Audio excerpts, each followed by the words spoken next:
à la directrice exécutive de l'ITC au niveau de la part du marché d'exportation de la Côte d'Ivoire envers l'Europe.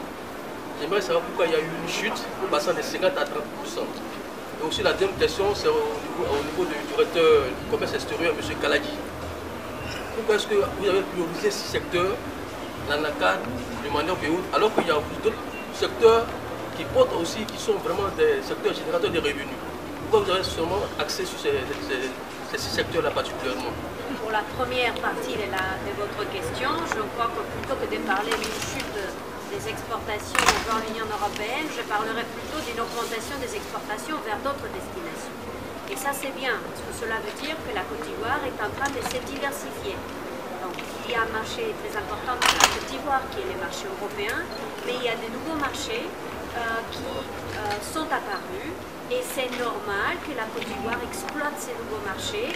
Juste pour vous donner quelques chiffres pour situer cette nouvelle dynamique, il y a 20 ans, les commerces mondiaux étaient à peu près pour 70% nord-nord,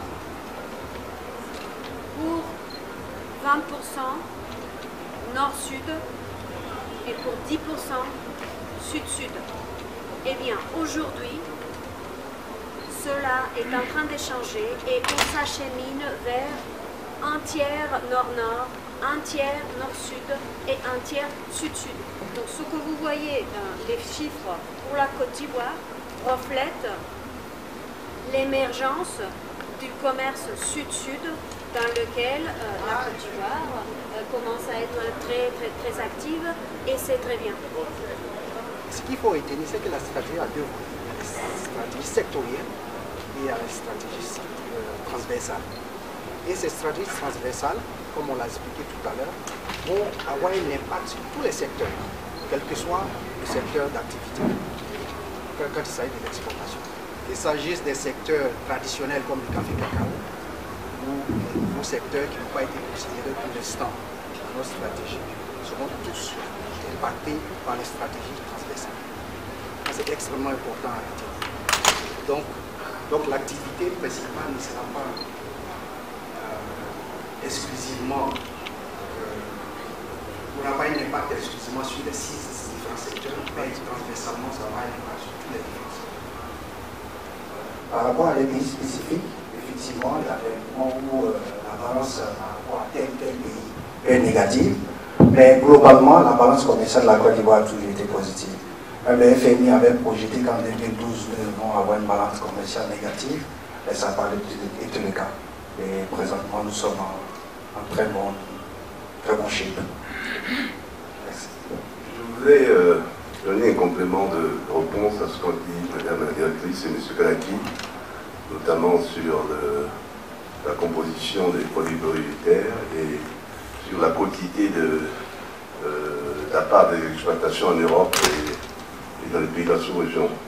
Je veux vous rappeler que, comme elle a dit, c'est une bonne chose que la part des exportations régionales augmente. Je voulais ajouter qu'un point d'exportation de la sous-région est plus rentable qu'un point d'exportation à l'exportation. Tout simplement parce que l'exportation, la grande exportation contre l'Europe, c'est pratiquement les commodities, les matières premières. Alors que dans la sous-région, c'est des matières, c'est des produits consommables légèrement industrialisés pour lesquels il y a une valeur ajoutée. Donc notre base industrielle dépendra de notre capacité à augmenter nos exportations de la sous-région. Ça c'est important. Un élément très important qu'il faut noter. Deuxième élément, au niveau des produits prioritaires, je crois que Kaladi a donné la réponse, mais je crois que ce plan national de développement n'est pas quelque chose de statique sur le long terme. Il y a un conseil national qui se réunit, peut-être dans 2 ans, dans 3 ans, les données de l'environnement feront qu'il y a de nouvelles opportunités, il y a de nouveaux secteurs, donc on pourrait remodifier cela. Quoi. Donc c'est un point tenté actuellement. Voilà ce que je voulais rajouter.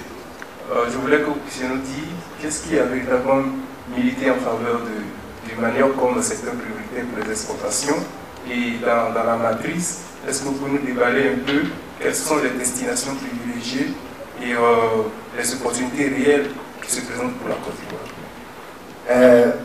D'abord, c'est une denrée qui est très prisée au niveau de la sous-région.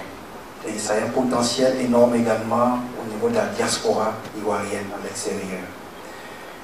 Et il était question pour nous de faire en sorte que ce produit-là puisse être transformé au point où la conservation puisse être portée sur une plus longue période pour que ça arrive dans des conditions assez intéressantes au potentiel du consommateur qui existait non seulement au niveau de la sous-région, mais au niveau de la diaspora de la Côte d'Ivoire à l'extérieur. Et également, à l'image du couscous marocain, on pensait que ça c'était l'un des produits qui pouvait porter également le label Côte d'Ivoire dans beaucoup de milieux, au-delà même de la diaspora ivoirienne. Juste rajouter que dans les rouages qu'on a fait, il y a l'aspect développement qui est important. Il y a l'aspect accès au marché, accès à la frontière, développement, comment faire en sorte que cette stratégie contribue à l'utilisation, à la mise en valeur du genre dans le business. Or, c'est un secteur où il y a beaucoup de dames, c'est quelque chose d'important. Donc cet élément a été intégré. Il n'y a pas que la rentabilité, on a pris en compte aussi l'aspect développement. Genre, c'est un secteur qui est, je dirais même comme on dit en anglais, c'est très intensif pour ce qui concerne les dames qui travaillent. Donc c'est important pour nous. Quoi. Encore une fois, les deux ont été choisis par les opérateurs économiques dans un dialogue public-privé ici en Côte d'Ivoire. Donc ce n'est pas quelque chose qui tombe du ciel. C'est le résultat d'un dialogue, mais il y a 3 éléments à retenir dans ces choix. Élément numéro 1, il s'agit de faire plus d'exportation des valeurs ajoutées.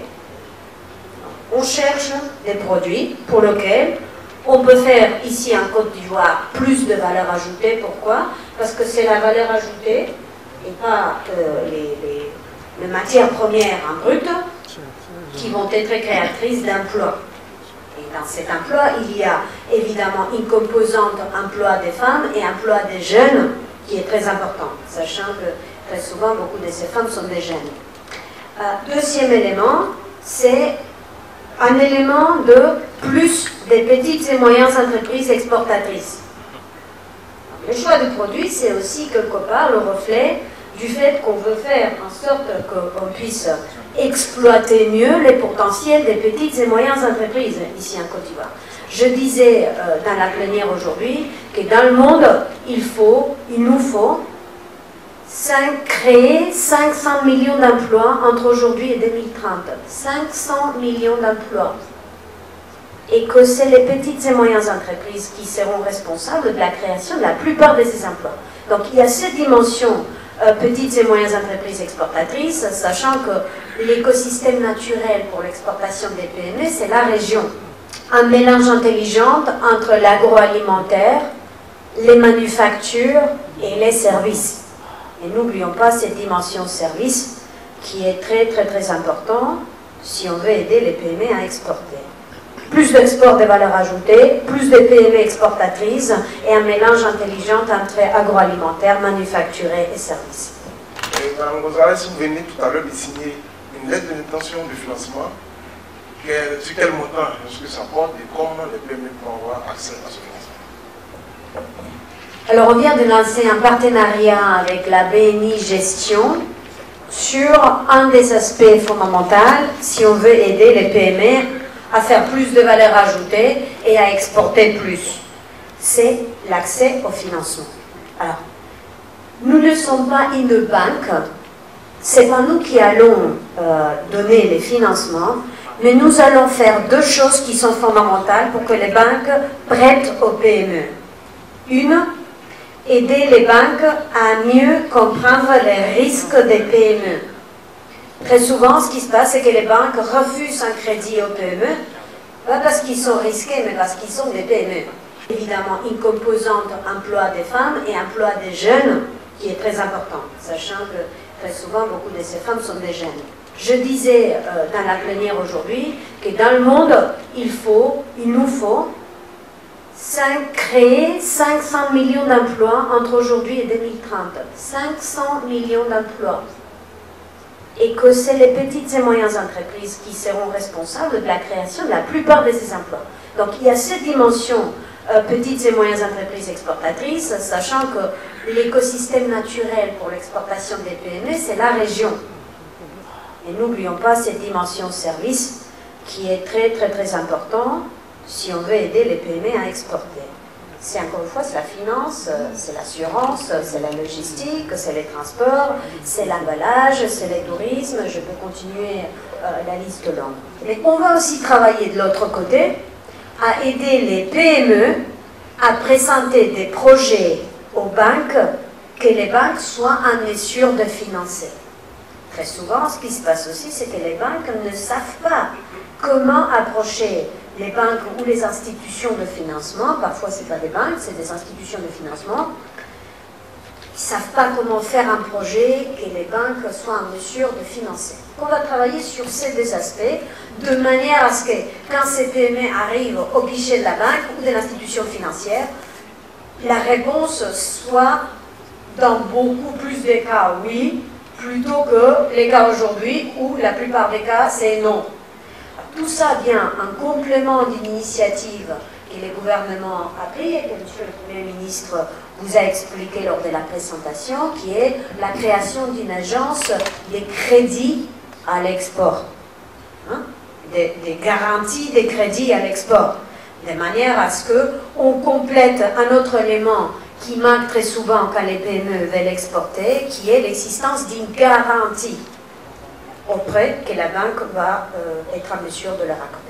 Donc voilà un peu l'essence de ces partenariats, mais on a voulu le faire ensemble avec les lancements de la stratégie pour montrer que nous, dès aujourd'hui, mettons en œuvre des recommandations de cette stratégie en faveur des pays. En termes de pourcentage d'exportation, à combien on doit s'attendre et cela en montant aussi, ça fait combien? Cette stratégie a fixé les grandes lignes. Il appartient maintenant au comité national, au Conseil national d'exploitation, par leur comité sectoriel, de quantifier ces éléments-là. Parce qu'en fonction des performances, des appuis seront donnés. Donc c'est ce travail qu'on va faire à partir de maintenant. Voilà ce que je pourrais dire. Mais en tout état de cause, on ne peut que chercher une croissance. Mais il y a différents éléments qui vont rentrer en compte. C'est la deuxième étape. Vous me posez la question dans 2 ans, je vous dirai ce que le Conseil a fait. On avait fixé un objectif l'année prochaine de 10%, nous sommes à 7, nous sommes 11. Quoi. Donc le débat pour quantifier ça, c'est tout le défi de la mise en œuvre des travaux du Conseil national d'exploitation. N'est-ce pas, M. Kalaki? Nous avons différents secteurs et il faut considérer les paramètres transversaux que Mme la directrice exécutive a mentionné tout à l'heure. Il faut considérer le taux de mobilisation en termes de ressources financières, ressources humaines et ressources matérielles. Mais l'une des premières choses à faire, dans mon intervention, j'ai dit que le Conseil national des exploitations doit définir le plan annuel qui doit être validé en Conseil des ministres. Donc, lors de la définition de ces plans-là, une des premières tâches que nous avons déjà commencé d'ailleurs, c'est de définir ces paramètres, ces indicateurs qui vont nous permettre de juger de l'effectivité de la mise en œuvre optimale de cette stratégie nationale des exploitations. Si j'avais une recommandation à faire, je ne prendrais pas simplement comme critère de combien vont les exportations évoluer. Il faudrait prendre toute une série de paramètres. Par exemple, combien de nouveaux marchés? Par exemple, combien de nouvelles entreprises exportatrices? Par exemple, combien de nouvelles PME financées à l'export? Par exemple, combien de femmes et de jeunes et des hommes ont été employés par ces PME? Donc, il ne faut pas simplement regarder cet exercice sous l'angle combien d'exportations de plus. Mais il faudrait choisir une palette de critères qui répond aussi à la diversité des objectifs qu'on s'est fixés dans cette stratégie. Ma question concerne l'aide qu'on veut apporter aux PME. Alors, est-ce qu'elle concerne seulement les PME qui sont identifiées ou elle prend en compte celles qui ne sont pas identifiées?